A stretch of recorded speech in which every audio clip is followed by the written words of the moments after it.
Step out now, this isn't yours. The words cut the street like a blade. Sharp, public, meant to humiliate. Outside a luxury strip on Ashton Drive, Saturday sun bouncing off glass storefronts. A sleek black sports car had become the center of a storm. Not because of its engine, not because of its shine, but because of the man in the driver's seat. Two officers loomed close, uniforms pressed, sunglasses hiding their eyes but not their intent. One tapped the window with his knuckle, the other rested a hand too casually near his holster. To them, the sight didn't add up. A black man in a tailored charcoal suit behind the wheel of a car worth more than both their annual salaries combined. And so, without hesitation, they wrote their own story thief, imposter, doesn't belong here. But he didn't flinch, didn't argue, didn't even move. He simply sat there, one hand steady on the steering wheel, the other resting against his knee, his jawline set like stone. Calm, collected, unreadable. The tinted lenses of his sunglasses turned their command into a reflection of themselves. The sidewalk had frozen. A circle of onlookers began to gather, young men pulling phones from their pockets, a woman clutching her shopping bag closer, a couple whispering, "What's happening?" Already, a teenager had gone live, the red record button glowing like a fuse. The caption would spread in seconds.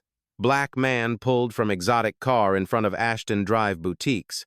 The taller officer leaned in, his voice louder this time, carrying for the crowd as much as for the driver. "You heard me. Out. Now.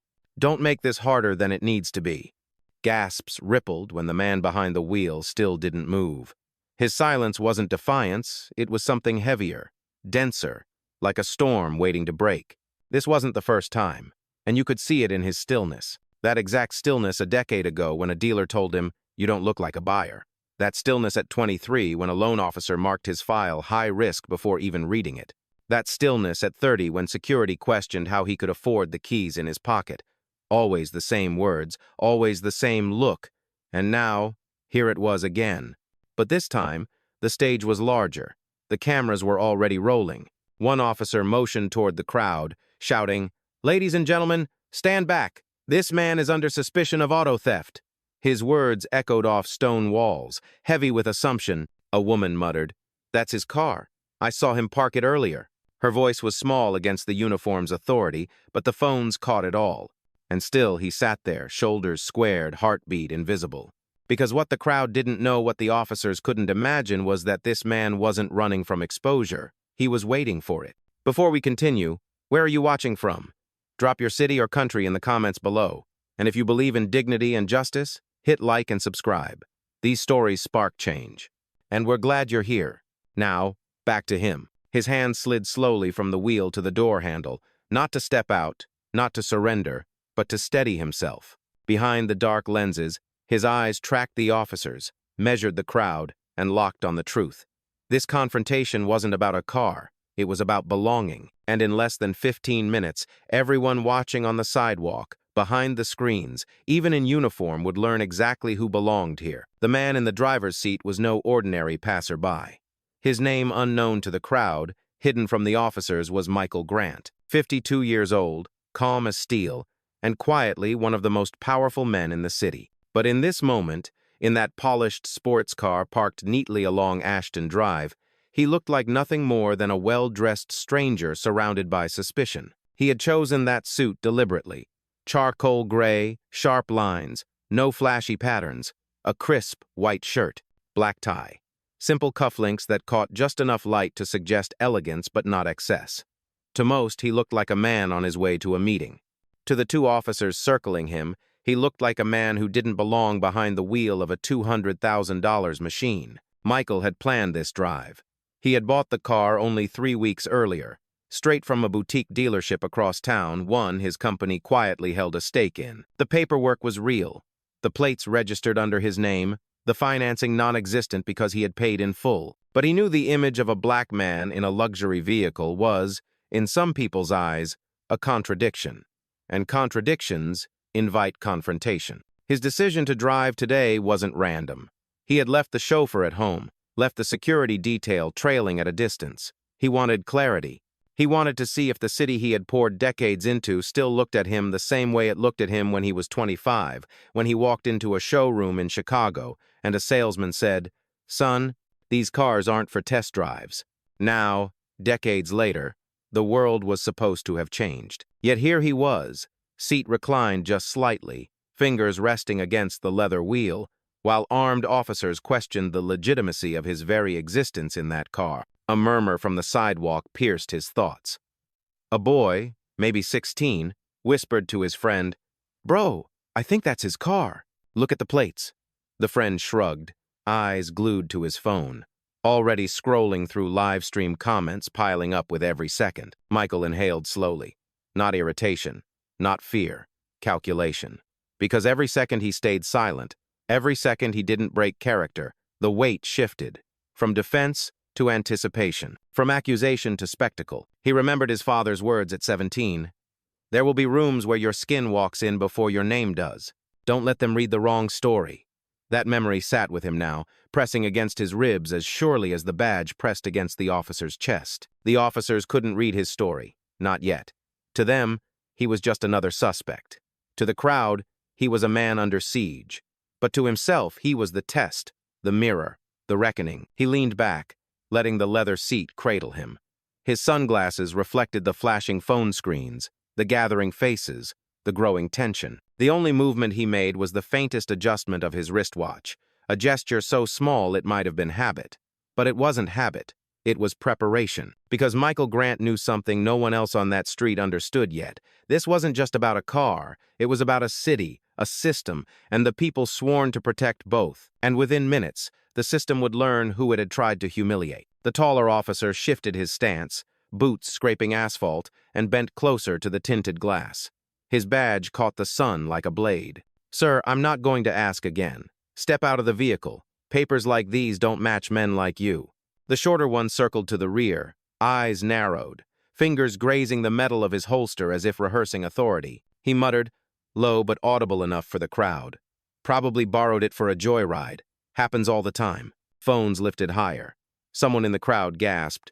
"He just said that?" Another whispered, "Keep recording. Don't stop." The air thickened with the unmistakable scent of tension, the kind that makes every second stretch into minutes. Michael didn't move. His stillness wasn't passive, it was tactical. One slow breath, one measured glance. The calm of a man who had been here before, because he had. At 30, standing in a dealership while a manager called the bank to confirm funds he had wired weeks earlier. At 35, pulled over in his own driveway because his license plate didn't match the neighborhood. Always suspicion, always doubt. The taller officer now rapped harder on the glass, his knuckles a staccato drumbeat of impatience. "Out, now. Don't make us escalate this." He glanced toward the growing crowd, voice rising for performance as much as command. "Ladies and gentlemen, step back. We're dealing with a possible auto theft." A woman near the front clutched her purse and shook her head. Possible theft? He's just sitting there. But her protest was drowned beneath the authority of a uniform. Michael finally moved, but only slightly. He lowered the window just enough for his voice to slip through. Calm, low, steady. "The vehicle is registered under my name. Check it again." The shorter officer barked a laugh. "Yeah? And I'm the mayor." He leaned in toward his partner. "Fake paperwork. I've seen it 100 times."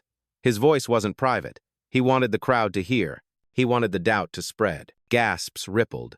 Phones caught every word. The taller officer straightened, arms folding across his chest. "Sir, don't test us. Step out, hands visible. We'll sort this down at the station." Station. The word hung heavy, a threat wrapped in procedure. Michael's silence stretched again, longer this time, like a taut rope daring someone to cut it. He adjusted his sunglasses with 2 fingers and returned his hand to the wheel. From the edge of the sidewalk, a young woman spoke up, voice sharp. "You didn't even run his plates. You just assumed." A ripple of agreement followed, but the officers ignored her. Authority has a way of pretending not to hear. Then came the words that cracked the scene wider. The taller officer leaned down until his reflection filled Michael's lenses and said, slow and deliberate, "Men like you don't buy cars like this. You take them." The crowd erupted shouts, protests, the kind of noise that carries through city streets like smoke. Michael didn't answer. Not yet. His stillness was louder than any reply, because the escalation had begun, and he was ready for every step of it. The taller officer's words still echoed, Men like you don't buy cars like this.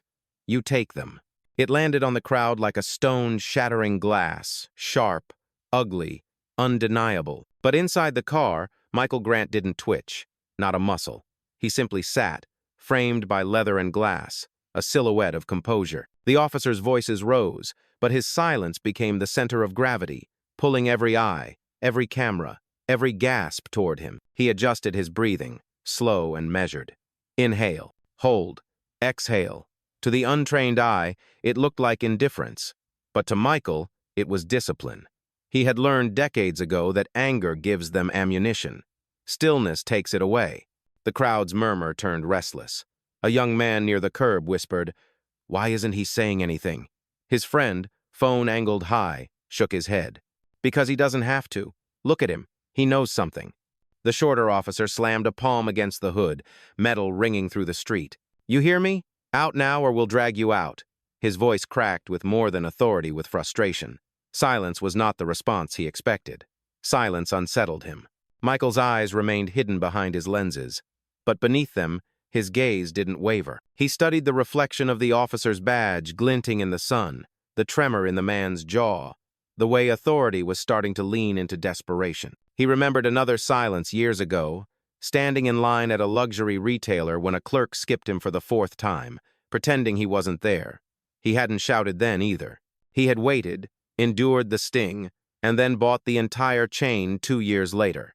Silence had spoken louder than protest. And today, silence would speak again. The taller officer stepped back, scanning the crowd.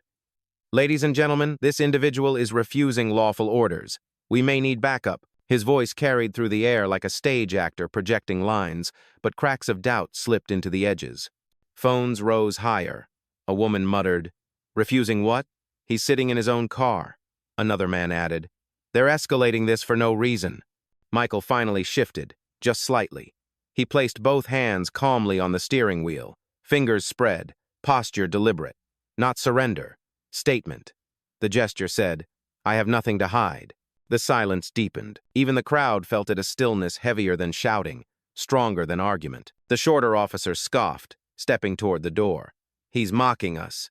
But the taller one hesitated. He couldn't read the man inside the car, and not being able to read him felt like losing control. Michael's jawline tightened, not with rage, but with restraint, because restraint was power, and every camera recording him now would capture not a suspect, not a thief, but a man who refused to be reduced by noise. He didn't raise his voice. He didn't plead. He didn't beg. He sat, anchored to leather and steel, until the air itself seemed to bend around him. And in that moment, the crowd realized silence was not weakness. Silence was command. The silence around Michael's car became too heavy to ignore. The crowd that had gathered wasn't just watching anymore, they were part of the stage. Phones hovered in the air like lanterns, red recording lights blinking against the late afternoon Sunday. A teenager in a hoodie stood on the curb, live stream open, his voice shaky but loud enough to carry, "We're on Ashton Drive right now. They're accusing this man of stealing his own car." His chat window flooded instantly, emojis, disbelief, outrage. Beside him, a woman in her 40s clutched a grocery bag against her chest, shaking her head. "This is wrong. You didn't even check the plates," she called out. Her voice trembled, not from fear, but from something older recognition. She had seen this story before. The shorter officer snapped back without turning. "Ma'am, stay back. This doesn't concern you." But the phone said otherwise. It concerned everyone now. A young father stepped forward, toddler perched on his shoulders, phone raised. "I've got it all on video," he said, steady. Every word. His child reached down with tiny fingers, tugging at his collar, unaware that history was unfolding around them. Michael remained still, hands on the wheel, sunglasses reflecting the crowd. Inside, he felt the shift, the familiar turning point when silence meets witness, when dignity draws others into its orbit. He didn't look at them, didn't nod, didn't acknowledge. He didn't need to. The crowd was finding its voice on its own. From the far side of the sidewalk, a college student shouted, "Why are you harassing him? He's not resisting. He's not even moving." Applause and cheers rippled in reply, soft at first, then louder. The taller officer's jaw clenched. He turned, raising a hand. "Everyone back up! This is an official police matter," his voice echoed with authority. But the authority didn't land the way it once might have. Not against a wall of phones. Not against witnesses who had already decided what they were seeing. The teenager's live stream caught the moment perfectly, the officer barking orders, the still man in the car, the murmuring crowd. Comments scrolled across the screen. "This is America, 2025. Stay calm, brother. We see you. Don't let them erase him." M6. Michael's chest rose and fell, steady, like the ticking of a clock. In that rhythm, he remembered another witness years ago, a junior associate who spoke up when a banker tried to deny his loan. The courage of one voice had changed an entire meeting. Today, it wasn't one. It was dozens. And still, Michael did not move.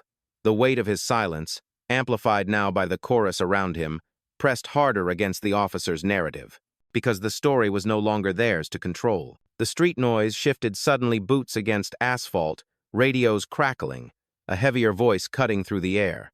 The crowd parted just enough to let him through, broad shoulders, pressed uniform, a gold badge that gleamed harsher than the afternoon Sunday. Chief Randall Hayes. He didn't approach quietly. He wanted the spectacle. Each step was deliberate, echoing the kind of authority that wasn't used to being questioned. His gaze swept the crowd once, then locked on the man in the driver's seat. "This him?" the chief asked, tone flat, almost bored. "Yes, sir," the taller officer answered quickly. "Refusing to comply. Papers look suspicious." Randall folded his arms, eyes narrowing at the calm figure behind the tinted glass. "Step out of the vehicle," he commanded, his voice low but sharp enough to slice. Michael didn't move. The air between them thickened. Randall leaned closer, lips curling. "Men like you don't own cars like this. You rent, you steal, you flash what doesn't belong to you." His words weren't just directed at Michael, they were designed for the crowd, for the cameras, for the illusion of control. A gasp erupted from the sidewalk. The teenager's live stream caught every syllable. Comment sections lit up with rage. Did he really just say that? This is straight-up racism on camera. A woman near the front cupped her hands around her mouth. "That's his car. I saw him pull in earlier." Her voice cracked with urgency, but the chief ignored her. The shorter officer smirked, emboldened by his superior's presence. "Told you, he doesn't belong in that seat." Michael adjusted his grip on the wheel, not tight, not defensive, just deliberate. The gesture was small, but it carried weight. He wasn't shrinking under the insult. He was holding his ground without a word. Randall's voice rose, harsher now. "You're wasting my time. Get out before I make you regret it." The crowd stirred, restless, angry. Someone shouted, "Why don't you check the plates before humiliating him?" Another added, "He hasn't done anything." But the chief wasn't listening. He gestured at the officers. "Prepare to remove him. Call in a tow." Phones lifted higher, capturing the escalation in real time. The live stream view count surged past 10,000. Comments exploded. "This is going viral. Don't let them drag him out." And still, Michael didn't flinch. His silence pressed heavier than any protest. He could feel the sting of every word. Yes, but he let it pass over him like wind against stone, because he knew the higher the insult, the harder the fall. And Randall Hayes had just climbed high enough. Chief Randall Hayes didn't just want compliance, he wanted humiliation. He yanked open the passenger door, leaned inside, and snatched the registration papers lying neatly on the dashboard. His movements were exaggerated, meant for the crowd. "Fake," he muttered loudly, loud enough for the microphones of half a dozen phones to catch. "You thought this would work?" Michael turned his head slightly, sunglasses still hiding his eyes. His voice was calm, steady. "That's original documentation." Randall's laugh was harsh, rehearsed. And then, with deliberate cruelty, he tore the registration in half. Paper ripped down the middle, echoing across the street like a gavel slamming judgment. He dropped the pieces on the pavement, as if discarding the man's dignity with them. Gasps erupted from the crowd. Someone shouted, "You can't do that!" Another voice cut in, "That's destruction of property." But Randall didn't care. He raised his chin, savoring the performance. The shorter officer grabbed his radio, speaking fast. "Dispatch, request tow truck at Ashton Drive.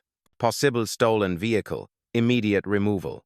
The word stolen sent a visible ripple through the crowd. Phones zoomed closer. Comments flooded in. "They tore up his papers? This is illegal. He's too calm. He knows something." Michael still didn't move. His hands remained steady on the wheel, his breathing controlled. But behind the lenses, his eyes burned with memory. He saw himself at 21, standing outside a bank while a teller shredded his loan application in front of him, saying, "We don't finance your kind."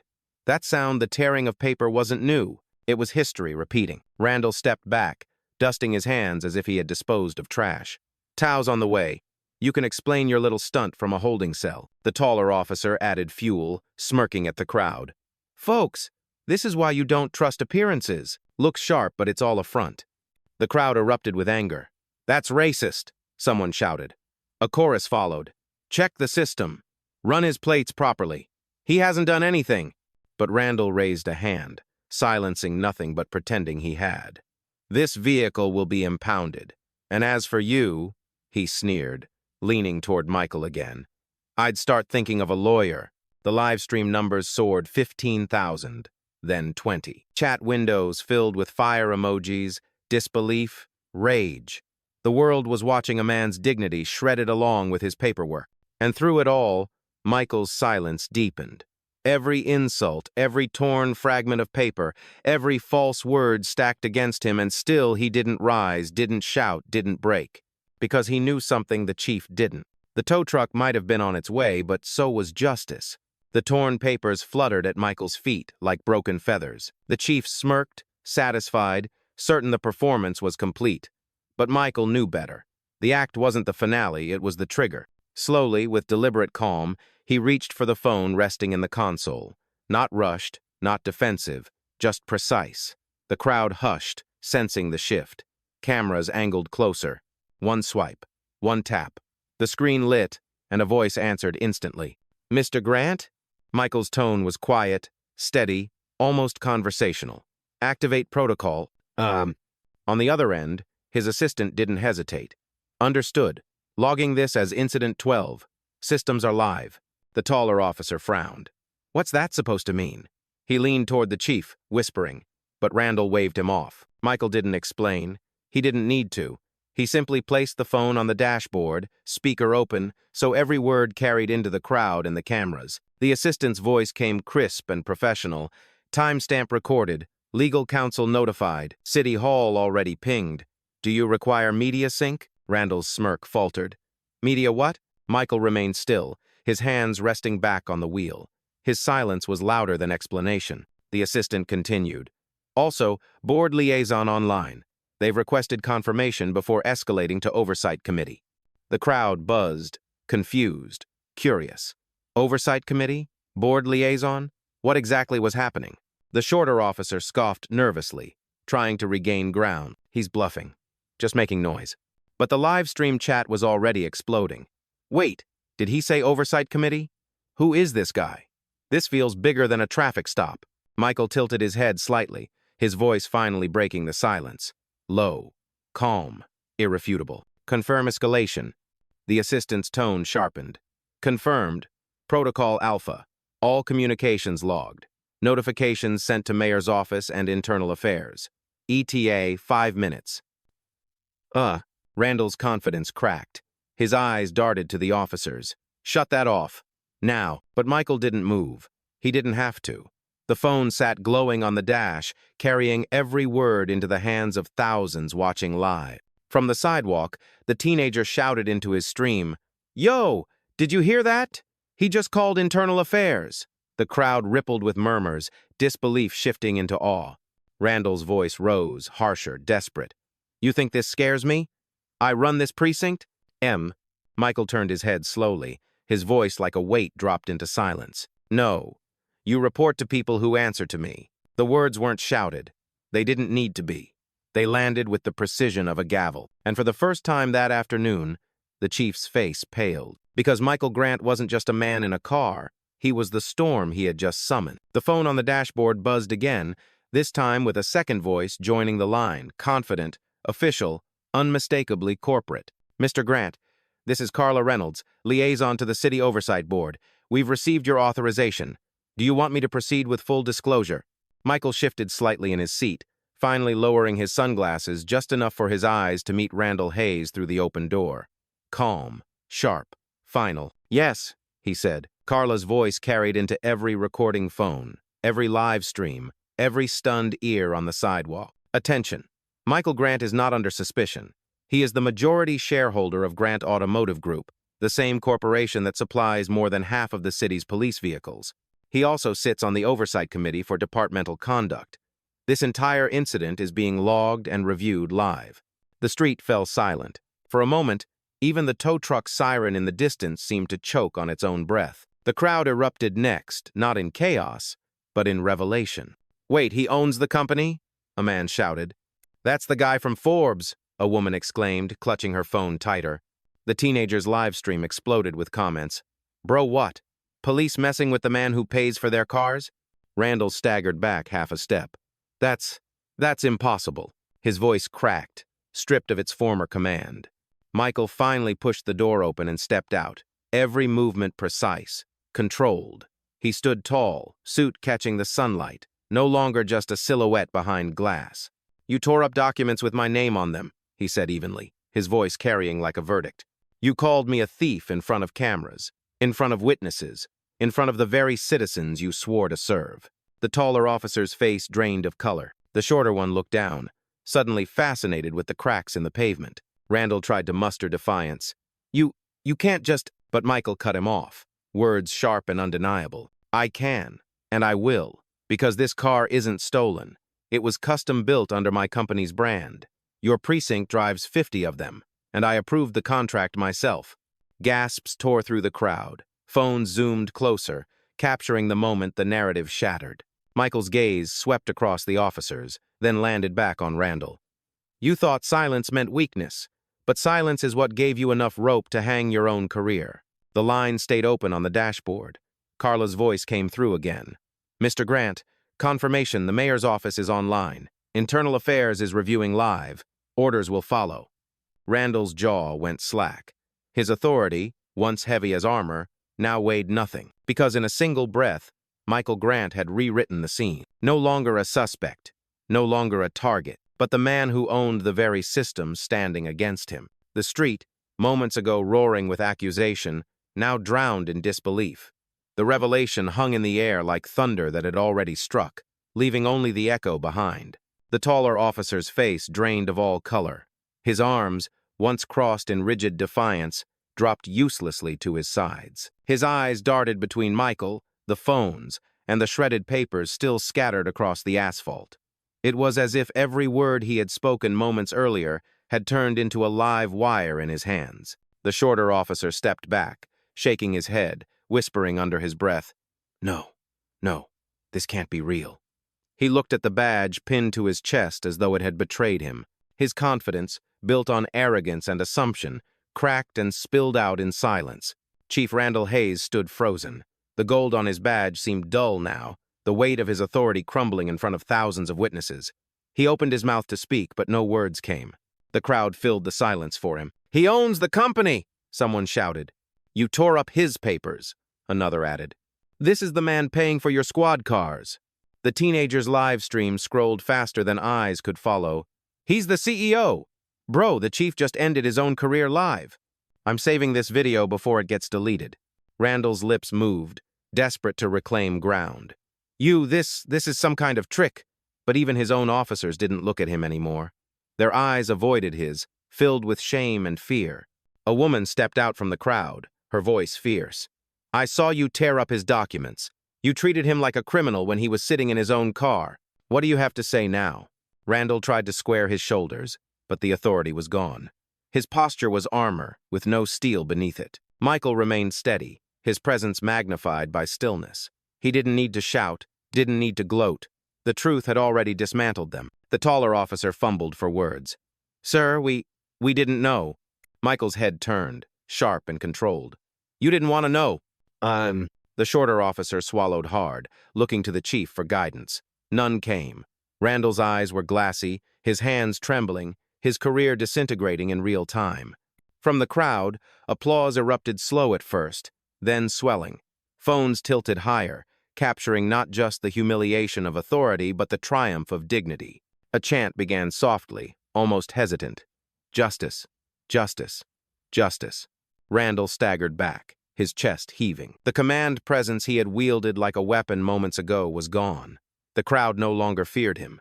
They judged him. And in that judgment, every witness, every camera, every voice confirmed what Michael had already known. The balance of power had shifted. The street had turned courtroom, the crowd its jury, and Michael Grant its quiet judge. He stood tall beside the car, suit catching the light, while the chief and his officers shrank under the weight of their own actions. The phone on the dashboard chimed again. Carla's voice, calm and official. "Mr. Grant, Internal Affairs has joined the call. The mayor's office is requesting your directive." Michael let the silence hang for a beat longer. Then he spoke, steady and unshaken. "Terminate Chief Randall Hayes, effective immediately. Suspend the 2 responding officers pending investigation. Freeze their precinct access. Log this incident for public record." The words hit harder than any shout. No theatrics. Just finality. Carla's voice confirmed, precise as a gavel. "Processing now. Orders executed. Randall Hayes is removed from command. Officers suspended. System access revoked." The taller officer's radio crackled, then went dead. His hand instinctively lifted it to his mouth, but no signal came. His badge scanner on his belt blinked red. Locked out. The color drained from his face. The shorter officer fumbled with his phone. It buzzed once, then displayed the same message. A CESS, denied. His jaw fell open, a hollow sound escaping his throat. Randall Hayes staggered, disbelief etched across his features. He grabbed his badge, clutching it like a lifeline. But even as he held it, the truth settled in. It no longer meant power. It was just metal and enamel. You can't do this," he shouted, desperation cracking his voice. Michael's gaze pierced him, steady as stone.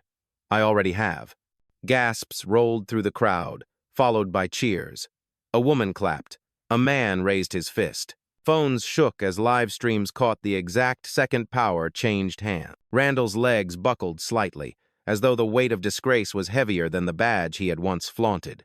He tried to speak again, but his words drowned under the chorus of the crowd. "Justice. Hold him accountable. You don't belong here anymore." Michael didn't join in. He didn't need to. He simply turned back to his car, adjusting his cufflinks with quiet precision, his silence now a verdict. The chief and his men stood hollow, powerless in a place they once commanded.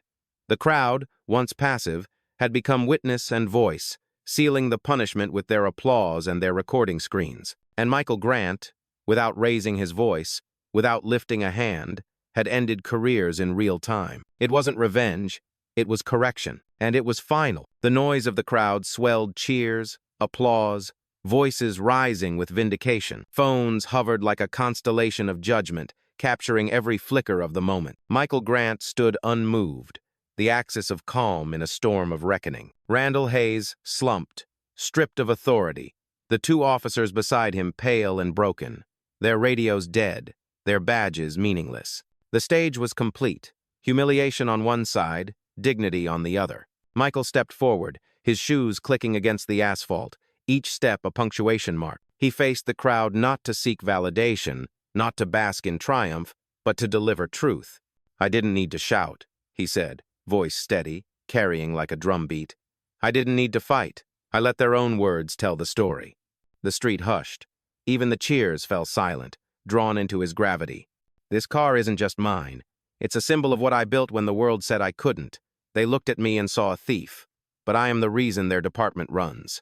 I am the man who signed the contracts, the man who provided the keys they drive every day." His eyes swept the crowd, pausing at the cameras, knowing his words were already echoing far beyond Ashton Drive. They mistook silence for submission. That was their last mistake. The line landed like a hammer. Applause erupted again, louder, sharper. The teenager live streaming shouted into his mic, "You heard that? He said it himself." Comments rolled in by the thousands. Chills. Mic drop. This is history. Michael adjusted his cufflinks, gaze returning briefly to Randall Hayes. The once powerful chief now looked small, swallowed by the very system he thought he controlled. "To everyone watching," Michael continued, "remember this. Dignity isn't loud. Justice doesn't need permission. And power, real power, doesn't come from a badge or a title. It comes from truth." He turned, walking back toward his car. The door shut with a quiet finality, leather and steel enveloping him once more. The engine roared to life, smooth, commanding. Before pulling away, he lowered the window, giving the crowd one last look. His final words cut through the air, sharp and unforgettable. "I don't need to record a clip. I am the ending of it." With that, the car rolled forward, the crowd parting instinctively, applause chasing him down the street. Phones stayed raised, but no one spoke. The silence was reverence, the kind reserved for a man who had turned humiliation into history. And as Michael Grant disappeared into the horizon, one truth remained etched into every witness and every screen. He hadn't just defended himself. He had redefined the meaning of power.